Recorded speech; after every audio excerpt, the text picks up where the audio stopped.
আসসালামু আলাইকুম। আশা করি আপনারা সকলেই অনেক, অনেক ভালো আছেন। তো ইনশাআল্লাহ আল্লাহর রহমতে আমি অনেক ভালো আছি। তো আজকের আবারও নতুন একটা ব্লগ ভিডিওতে আপনাদের স্বাগতম। যারা এখনো আমার এই চ্যানেলটিকে সাবস্ক্রাইব করে দেননি, দয়া করে সাবস্ক্রাইব করে দিবেন এবং পাশে থাকা বেল আইকনটা অন করে দিন যাতে করে পরবর্তীতে আমি এই সকল নতুন, নতুন ব্লগ ভিডিওগুলা আপনাদের দেখাতে পারি। তো কেউ ভিডিওগুলো মিস করবেন না। অবশ্যই আশা করতেছি আপনারা সম্পূর্ণ ভিডিওটি দেখবেন। তাহলেই ভালো লাগবে।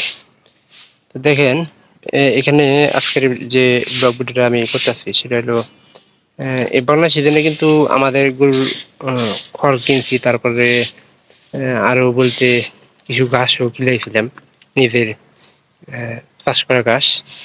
তো সে তুলনায় এই যে এটা কিন্তু গাভিন গরু, এটা প্রায় 8-9 মাস হয়ে গেছে, কিছুদিন পরে বিয়ে আনার সম্ভাবনা আছে আল্লাহর রহমতে।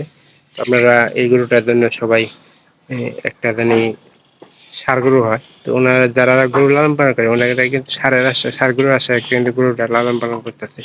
প্রথমে এই একটা গায়ের বাছুর হয়েছিল। এই বাছুরটার কিন্তু লাম্পি রোগ হয়েছিল, সেটার এখনো কিন্তু দাগ আছে পায়ের। আপনাদের আসলে দেখালে বুঝতে পারবেন এই যে পায়ের লাম্পি রোগ এই একটা সমস্যা।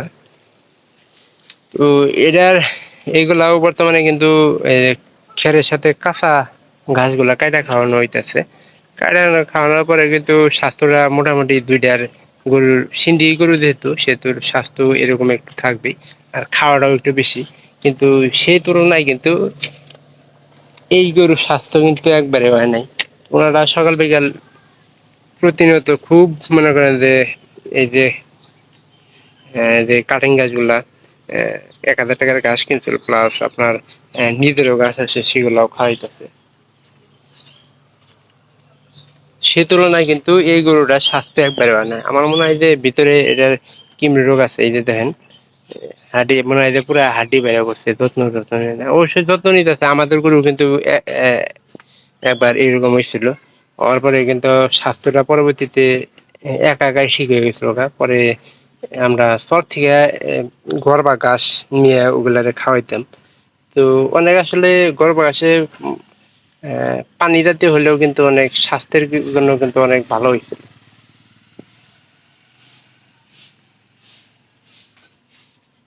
তো আপনাদের একটা জিনিস দেখানো দরকার যে কতটুকু ঘাস কিনছিল এবং কি কতটুকু ঘাস রেহাই দিছিল। তো সরাসরি আমরা ওইদিকে যাবো। তো এখানে সব ঘাস এই যে এ জায়গা থেকে কাটে। তো এই হলো আমাদের বাড়িঘর, অবশ্যই দেখছেন আপনারা। ওই যে যে লাল গরুটা সিন্ধি গরু দেখছেন, তো ওনাদের ঘাস কতটুকু দেখানো দরকার। তো এই যে এই জায়গাটা দেখতেছেন যে লাল গরুটা, ওনাদের ঘাস কিন্তু এই যে এই পর্যন্ত ঘাস পুরোটাই মনে করেন যে এই বন্যার সময় খাওয়াইলো, এবং কি আহ, কিছু খড় ছিল নিজের আবাদের চাষ করা, ওগুলা খাওয়াইলো। আর এই যে যেটা স্বাস্থ্য কমে গেছে গা, এত খাওয়াইতেছে তারপরে কিন্তু স্বাস্থ্য নাই। তো ওনাদের ঘাস হলো এই যে এখনো আছে। তো আগে যেগুলো ছিল ওগুলা কিনা ঘাস ছিল, তো ওনারা ওইগুলাও কিন্তু খাওয়াইছে।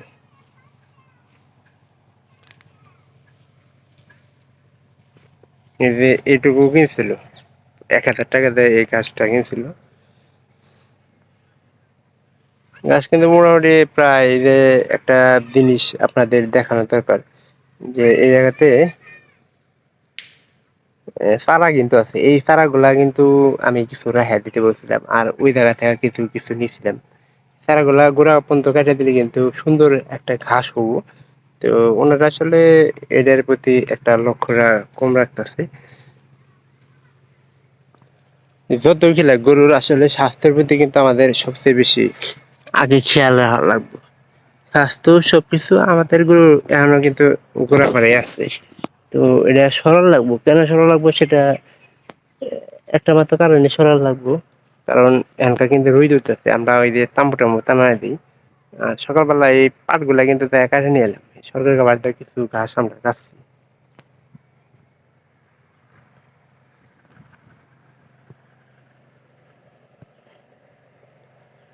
তো এখানে দুই মোড়া এই গোয়ালঘরটা শুধু গরু লালন পালন করার জন্য কিন্তু ওনারা মানে নিজের ঘর ছিল, ঘর খালি টান দেয় এই জায়গায় রাখছে। গরু পাল্লার জন্য মনে করেন যে 1 নম্বর। কত যে ঘাস খাওয়াইছে এটা আসলে আনলিমিটেড বলার বাইরে। কিন্তু এই গরুটা যদি একটা ইঞ্জেকশন মানে ইয়ের ইঞ্জেকশন মারতো, কিমরি ইঞ্জেকশন মারতে সবথেকে কিন্তু বেশি ভালো হতো।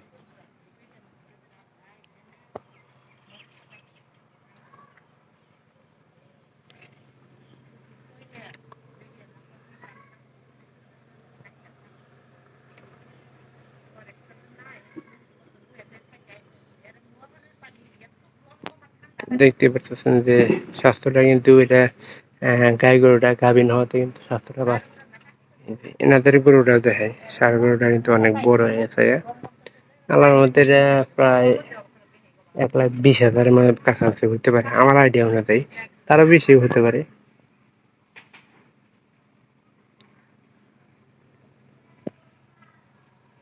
তো আসলে এই গরু ওই যে এখানে একটা জিনিস হচ্ছে যে লাম্পি রোগের কিন্তু লক্ষণটা এর ঘাড়ের পিঠে দেখা দিচ্ছে।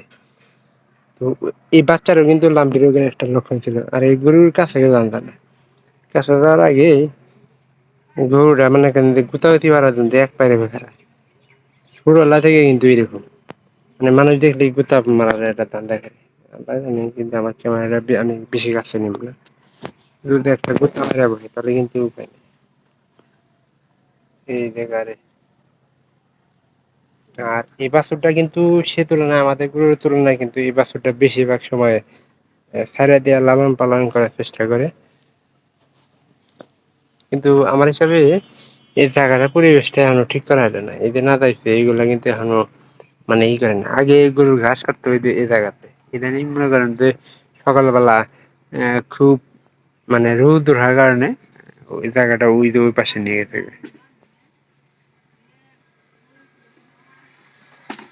তো অবশ্যই আমার ভিডিওটি আপনাদের কাছে ভালো লাগবে। যদি ভালো লাগে তাহলে বলবো যে আমার চ্যানেলটিকে আপনারা সাবস্ক্রাইব করে দিবেন এবং পাশে থাকা বেল আইকনটি অন করে দিন পরবর্তীতে আমার এই সকল নতুন নতুন ব্লগ ভিডিওগুলো পাওয়ার জন্য। তো আপনারা যাতে করে কেউ আমার এই ব্লগ ভিডিওগুলো মিস না করেন, তো সেজন্য এই যে ঘাস কাটা নাই, তবে এই যে এই জায়গাতে আছে।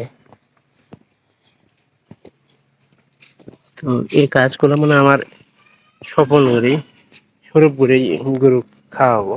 আর খড়গুলা তো দেখছেন যে কি দিয়ে বাছায় রাখছে খুব যত্ন সহকারে, কারণ বাছুর অনেকে যে ছাড়নে থাকে ধামাল হয়।